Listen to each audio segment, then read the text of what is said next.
À l'époque du prophète Mohammed, une histoire s'est produite et a été racontée par un chrétien, nommé Tamim ad-Dari. Cet homme s'est converti à l'islam, après que ces événements lui soient arrivés, car cela approuvait avec ce que le prophète disait à ses compagnons à propos d'Ajal. Le hadith est long, mais l'introduction ne sera pas nécessaire dans cette vidéo. Fatima fille de Qaïs est la narrateur du hadith. Il dit: Fatima, j'ai entendu l'appel de l'appelant du messager de Dieu, appelant à la prière unifiée. Alors, je suis sorti à la mosquée, et j'ai prié avec le messager de Dieu, et j'étais dans le rang des femmes qui suivit l'arrière des hommes. Lorsque le messager de Dieu eut terminé sa prière, il s'assit sur la chaire et rire et dit, que chacun reste à sa place. Et dit, savez-vous pourquoi je vous ai réunis? Ils ont dit, qu'Allah et son messager savent mieux. Il dit le messager, par Dieu, je ne vous ai pas rassemblés par désir ou par peur, mais je vous ai rassemblés parce que Tamim ad-Dari était un chrétien.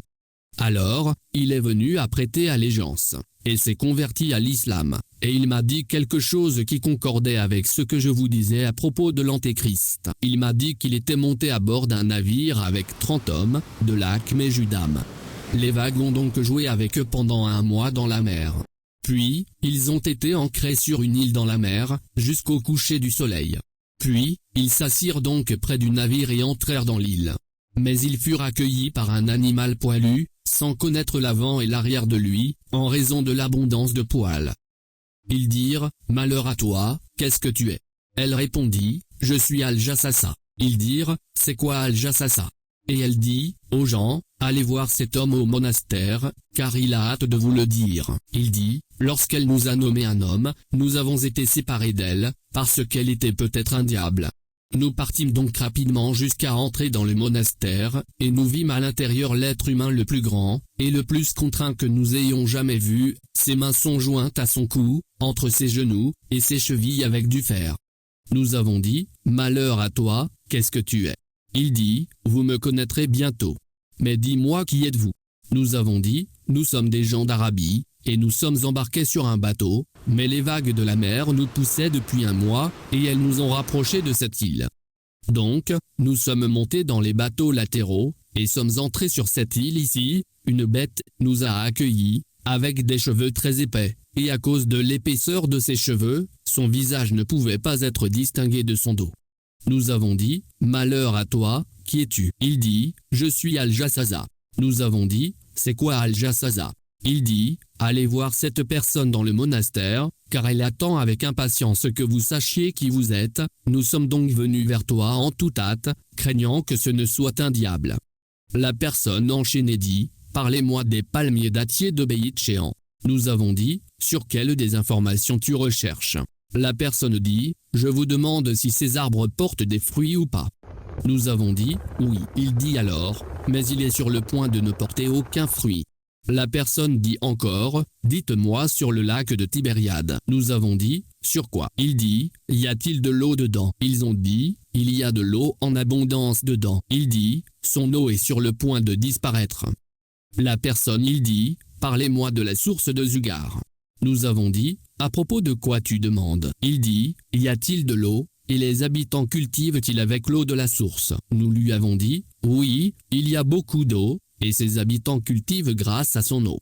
Il dit la personne enchaînée, dites-moi sur le prophète des analphabètes, qu'il fait. Ils dirent, il quitta Makkah, et il descend à Médine. Il dit, les Arabes l'ont combattu. Ils dirent, oui. Il dit, comment les a-t-il traités?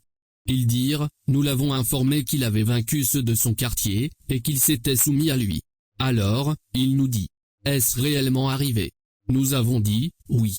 Il dit, s'il en est ainsi, il vaut mieux pour eux qu'ils lui obéissent. Je vais vous parler de moi, je suis Dajjal, et je serai bientôt autorisé à sortir, et je sortirai. Donc et voyagerai à travers la terre, je ne quitterai pas une ville sans y atterrir dans 40 nuits, sauf Mecca et Médine. Elles me sont toutes les deux interdites. Chaque fois que je veux entrer l'une de ces deux îles m'a reçu par un ange. Un ange avec une épée à la main me repousse d'elle, et sur chaque chemin et passage et porte qui y mène, il y a des anges gardiens. Il dit Fatima, la narrateur du hadith. Alors, le messager d'Allah frappant la chair du bout de son bâton et dit, cela est Taïba, signifie Médine. Parce que, Dajjal il ne dit pas Médine, mais il dit Taïba. Et le messager dit aux compagnons et présents, est-ce que je ne vous l'ai pas dit? Ils répondirent, oui.